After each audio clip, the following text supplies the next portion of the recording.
shot back, and it hit me just above the gentleman sausage. I am back at Tony's today, and we're going to do some splitting. Here comes the Tony now.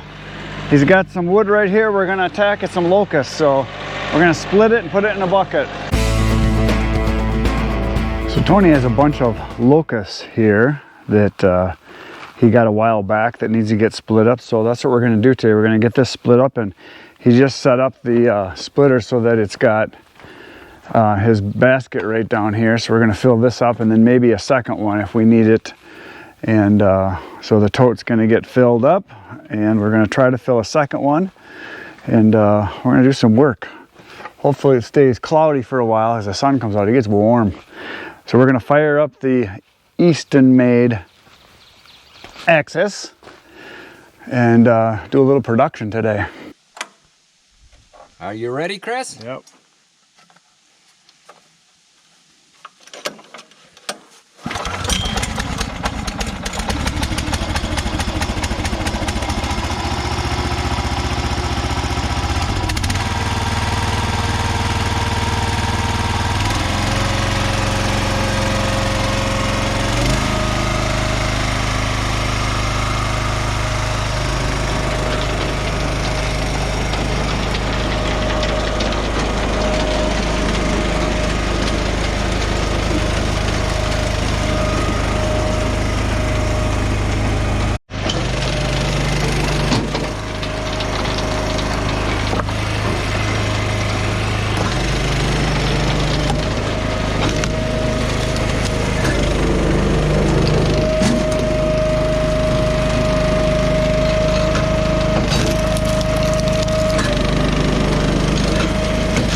Okay, that was pretty doggone quick. It's amazing how fast that thing is. If it's as fast as you can feed it. Oh, that's it. I could see where if you had 3 guys, you could split a heck of a lot. Oh, yeah, definitely. By yourself, it's fast. With 2, it's really fast. With 3, it would be just lightning.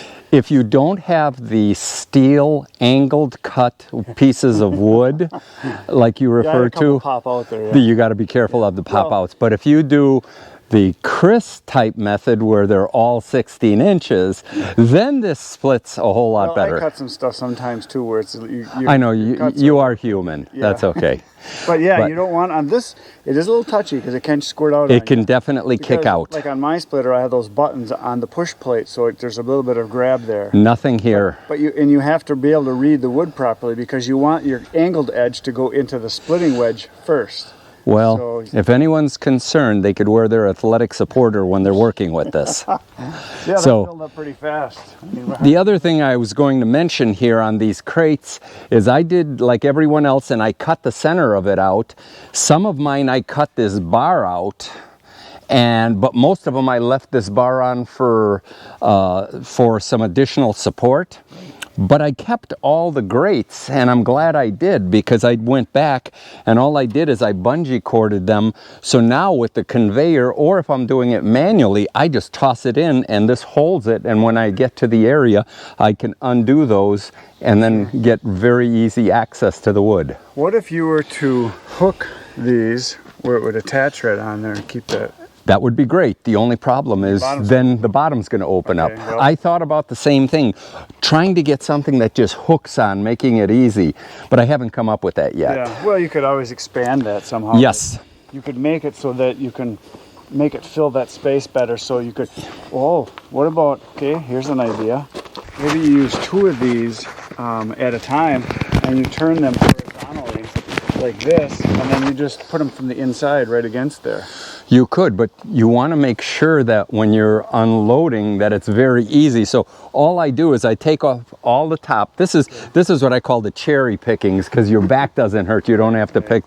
But once I get below where I can reach, I just pop those out and I have access right there. Right, so you're putting these right where you're going to be stacking them. As close to, I don't have the same situation you do. That would be ideal if I could stack it right where I'm cutting it, but I don't.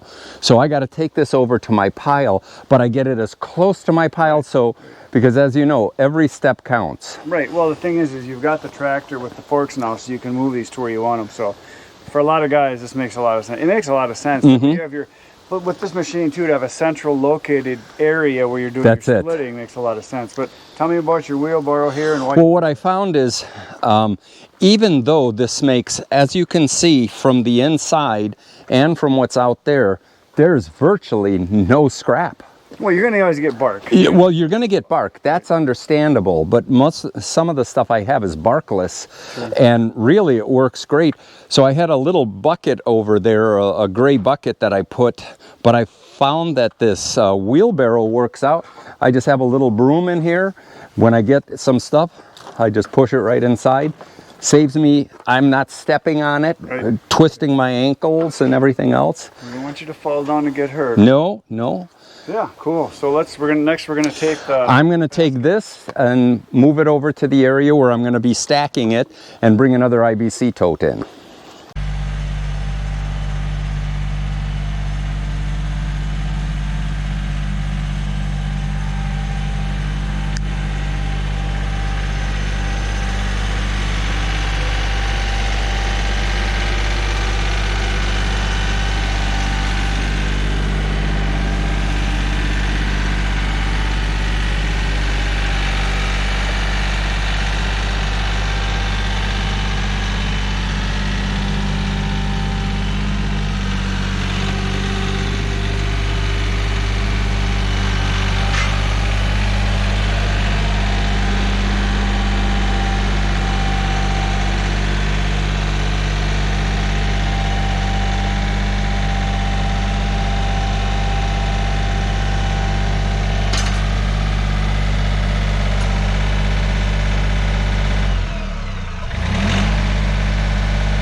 So there it is, another basket full, and that didn't take long at all. This thing is fast, it produces wood quickly. It's just a matter of feeding it is all it is. But we did find something out. When you're splitting a piece, you do not want any pieces that have slants. You want it to be as flat as possible, because Tony got hit the other day, and I had one too that I was splitting and it shot back, and it hit me just above the gentleman sausage, and yeah, it was like I got that quick, like, oh no. Jewels, just like in high school, and the guy behind you went like that. Oh, he did not want to get hit there. Yeah. So you're going to be better on your cuts now. We just were talking about that, how no more steel angle cuts. Yeah, you want them to be flat. And the other thing, if you get a piece like this that is crooked, you want to put your flat side down, so Correct. you're not fighting that peak at all, because it'll shoot out on you real easily. It'll shoot out. Where I can see that some people put the grip tape on there, which would be nice, you know, the skater tape. I think it'll still kick out. Well, and the bad thing is that you want to be able to slide the stuff across. That's it. So I don't know if that's the answer. That makes a huge difference with sliding over these large pieces. Right. You want to be able to move them across the splitting area and get them out of there. But yeah, the other thing we noticed is that once in a while this will lose its... Only when you're not running. It'll lose its pressure and it'll drop down, yeah. Right. So you pretty much got to keep it up there when it's running and clear it out. You don't want to leave it sitting full of wood. Right. You don't want anything heavy on there, because it will drop down. Right. But other than that, oh, and your cleaning station here, by having your wheelbarrow here, yeah, that is so nice, because I find you do not want any debris down there, because it'll get in your foot in the way. You constantly... Since there is only about an inch of travel right there, anything gets stuck like that, and it's not going to work. Right. I had to kick a couple pieces out of the way, so you really want to make sure you keep that area. Because you weren't cleaning the station. Right. Yeah, I'm a slob. With the appropriate broom. I'm a slob. So yeah, but it's still nice to keep all your debris and just keep putting it right in this big 10 is a 10 gallon. This is a 10 cubic foot. Got it. Yeah. Yeah, that's nice. And that way you've got it right out of the way here. You don't have to rake it up or pick it up. It's just swept right into here. So yeah, nice way to do it. And obviously by filling your baskets and then take them to your stacking area like you're doing is very nice for production. I like that. You're gonna do well with it. For one person, this is gonna be nice. That's it. Real nice. This isn't for everybody. I get it. Right. But we're just showing some options that are available, like we did with the 1222. Right. And now the Axis here, it just makes you more proficient. Oh yeah, it's fun to use. So that was good. Thanks for letting me come play with the toys again. Anytime, especially when I have a full load of a truckload. Speaking of truckloads, should we walk down there? Yeah, why don't you guys want to see what he just got? He got a new present that John, my logger guy, brought him a whole bunch of things to play with here. He got it just the other day. Yeah.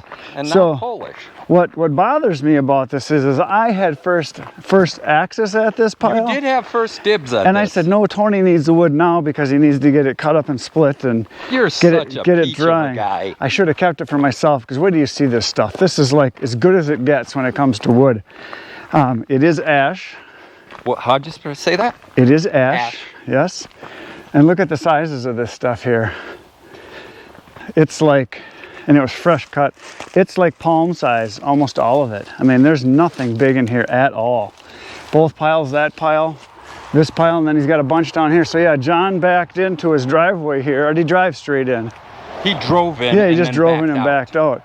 And then he's got the other half of the load is over here. It looks like you're gonna do some trimming of branches there. I asked him and he says he didn't need to. Yeah, he just, did it all. But I mean, look at the size of this stuff. I mean, it's just absolutely beautiful, because it's going to be single split for the most part. Pretty much, yeah. Yeah, it's going to be one split, maybe. That might be that log might be two splits, like this here, this is just one split. One splitter. Like here might be a two, but I mean, it's just beautiful stuff. How many full cords was it? 14.5. Yeah, he likes big loads. He does. I asked him if he would do a half a load, and pretty much he kind of said no. No, he'll do a half of one kind, half of another. Right, but he says, why don't you just get with your neighbor and split it with the neighbor, He'll use all this. It won't go bad. Absolutely. Yep. There's the tree that he pulled up. Oh, he just yanked that up? He just yanked. He says, do you want me to push that over for you? Nice. I said, sure. So where was it? Over. It was right down here. Oh, yeah. Yeah, and he just pushed it over.